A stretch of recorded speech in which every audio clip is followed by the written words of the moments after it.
ఒకసారి ఒక bus stand లో రిక్షాలున్నాయి. రిక్షా డ్రైవర్లు ఎవరు లేరు. ఒక రిక్షా ఎక్కి నేను కూర్చున్నా. కాళ్ళు కొంచెం నొప్పిగా ఉంటాయి. ఎక్కడి నుంచి వచ్చాడో ఆ రిక్షా డ్రైవర్ పరిగెత్తుకుంటూ వచ్చాడు. నో, మర్యాదగా దిగవయా, బోణి కాలేదు అన్నాడు.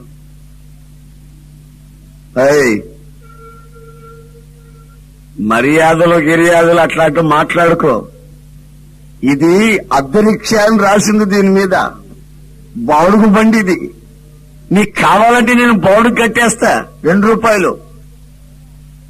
మర్యాదగా కూర్చో, నిలబడుకో అన్నా.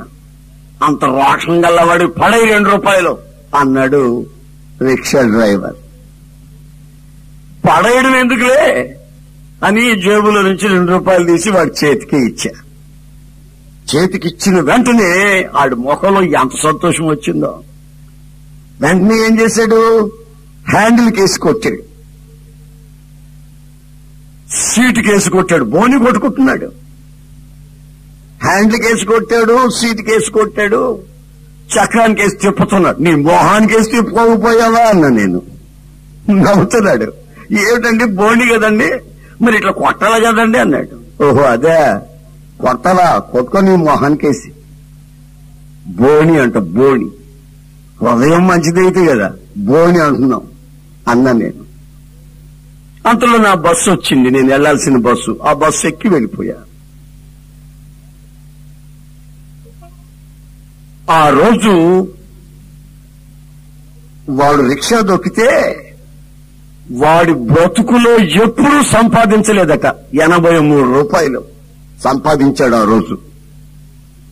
వాడికి నా మీద పడిపోయింది మనసు. ఎవరోగాని ఆయన మంచి బోని కొట్టాడురా, ఎవరోగాని ఆయన మంచి బోని కొట్టాడురా అని నా మీద పడిపోయింది మనసు. ఆ రోజు 83 రూపాయలు సంపాదించడమే కాదు, గవర్నమెంట్ వాళ్ళు వచ్చి పేర్లన్నీ రాసుకొని ఈ అద్దె రిక్షాలు దొక్కే వాళ్ళకంతా సొంత రిక్షాలు ఇచ్చారంట. ఆ రోజు జరిగింది అదిను. ఆడికి ఎంత సంతోషం అంటే అంత సంతోషం. ఆయన ఎవరో అడుగు పెట్టాడురా పొద్దున్నే, నా స్టాల్ తిరిగిపోయింది అనుకుంటున్నాడు. సరే, రిక్షా వాళ్ళని అడిగాడంట, ఆయన ఎవరు, ఆయన ఎవరు, ఆయన ఎవరు అని. ఆయన యేసు ప్రభు సేవ చేస్తాడరా, బైబిల్ పట్టుకొని తిరుగుతూ ఉంటాడు, బస్ స్టాండ్ లో అప్పుడప్పుడు కనబడుతుంటాడని చెప్పారు మిగతా రిక్షా వాళ్ళు. ఇక నా కొరకు ఎదురు చూస్తా ఉన్నాడు. ఓ 15-20 రోజుల తర్వాత వాడికి నేను బస్సు దిగుతుంటే కనబడ్డా. వెంటనే వచ్చి నా బ్రీఫ్ కేసు, సూట్ కేసు గట్టిగా పట్టుకున్నాడు. ఊరవరి ఈడెవడో దొంగ అనుకున్నా. ఏంటన్నా, ఏమండి నీకు దండం పెడతా, నా రిక్షా ఎక్కు అంటాడు వాడు. ఎవరా నువ్వు, నీ రిక్షా, నేను ఏదో ఒక రిక్షా ఎక్కుతాను, నువ్వు వెళ్ళరా అంటా. నేను నా సూట్ కేసు వదలడు. అయ్యయ్యా నీకు దండం పెడతా, నా రిక్షా ఎక్కు బాబు అంటాడు. రెండోసారి మూడోసారి అడిగితే వాడిని కొంచెం బాగా చూస్తే వాడు గుర్తొచ్చాడు నాకు. ఓహో వీడు ఫలానా వాడు. నేను అప్పుడు వాడిని అన్నాను, నీ రిక్షా ఎక్కాలంటే నాకు 10 రూపాయలు ఇవ్వాలి నువ్వు. నీ రిక్షా ఎక్కుతా, 10 రూపాయలు నువ్వు నాకు ఇయ్యాలా అన్నా. 10 కాదు 20 రూపాయలు ఇస్తానన్నాడు. నా రిక్షా ఎక్కు. వీడేంటి 20 రూపాయలు నాకు ఇస్తానంటున్నాడు వాడి రిక్షా ఎక్కితే. ఇదేదో వీడి జీవితంలో ఏదో జరిగింది మొత్తం మీద. సరే వాడి రిక్షా ఎక్కా. ఫలానా సిటీ బస్ దగ్గర తీసుకెళ్ళమన్నా. తర్వాత వాడు అన్నాడు, బాబు మీరు ఎక్కండి, అసలు సంగతులు చెప్తాం మీకు చెప్తే మీరు సంతోషమైపోతారు, మీకు ఎక్కండి అన్నాడు. ఎక్కా. ఇక ఊరు దాటి నెమ్మదిగా నేను వెళ్లాల్సిన చోటుకు వాడు తీసుకెళ్తున్నాడు నన్ను. వాడు అన్నాడు, అయ్యా మీరు ఏమని కాలు పెట్టారో, నా దరిద్రం అంతా పోయింది బాబు, నా శాపం అంతా పోయింది, నా పరిస్థితి అంతా మారిపోయింది అన్నాడు. తర్వాత నెమ్మదిగా ఈ విషయాలన్నీ చెప్పాడు. చెప్తే నేను అప్పుడు అన్నాను, ఇదిగో నేను యేసు ప్రభువుని నమ్ముకున్నా. యేసు ప్రభువుని నమ్ముకున్న నేను నీ రిక్షాలో ఎక్కితే నీకు ఇంత ఆశీర్వాదం కలిగింది కదా, మరి యేసు ప్రభువే ఎక్కాడనుకో, నీకు ఎట్లుంటుందో చూసుకోమన్నా. అంటే యేసు ప్రభు కూడా రిక్షా ఎక్కుతాడండి అన్నాడు వాడు అమాయకంగా. ఒరేయ్, నేను చెప్పే మాటలుగా నువ్వు విన్నావంటే యేసు ప్రభు నీ రిక్షా ఎక్కుతాడు, నీ ఇంటికే వస్తాడు రా అన్న.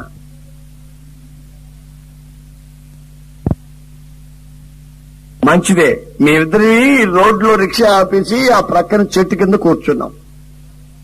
నేను మోకరించా ముందు, నేను కూర్చున్నట్టు కూర్చోరా అన్న. కూర్చున్నాడు. యేసు ప్రభువు నీ రిక్షా ఎక్కాలి కదా. అదేనండి బాబు, అదే ఎక్కాలంటే అదిగో నీ జోబులో ఉన్నాయి ఆ బీడీలు, ఆ బీడి మొక్కలు, దరిద్ర బీడి మొక్కలు, అవి ఉంటే ఆయన ఎక్కడన్నా. ఏమంటే ఈ ఆయన గెట్టవా అన్నాడు. గెట్టవా, ఇదేమన్నా తీసి పడేస్తాను అని తీసి వాటిని తీసి నా ముందే పడేశాడు. బీడీలు గాని, చొట్ల గాని, సిగరెట్లు గాని, ఈ దరిద్రపు ఈ కంపు కొట్టేవి మేకలు కూడా మెయిన్ వీటిని. మరి మనుషులు పట్టుకొని తిరుగుతున్నారు ఈ దరిద్రపు. నా మాట విను, వీటిని ముట్టొద్దన్న. ముట్టనంటే ముట్టనండి, ఆయన రిక్షాలో ఎక్కాలండి అన్నాడు. సరే, ఎప్పుడైనా తాగుతావా అన్న. ఎప్పుడైనా తాగుతావా? అప్పుడప్పుడు తాగుతాను కానండి, పండగల్లో మాత్రం ఎక్కువ తాగుతానండి అన్నాడు. పండగలు వస్తాయి చూడండి, అప్పుడు తాగుతానండి బాగాను. మరి అప్పుడప్పుడు కొంచెం ఒళ్ళు నొప్పులు ఉన్నప్పుడు తాగుతానండి అన్నాడు. ఇదిగో తాగుబోతోడు ఇంటికి యేసు ప్రభు రాడు. నా మాటను ఈ దరిద్ర అలవాటు మానేయాలి. ఏమండి మానాలంటారా? ఆ మానాలి, మరి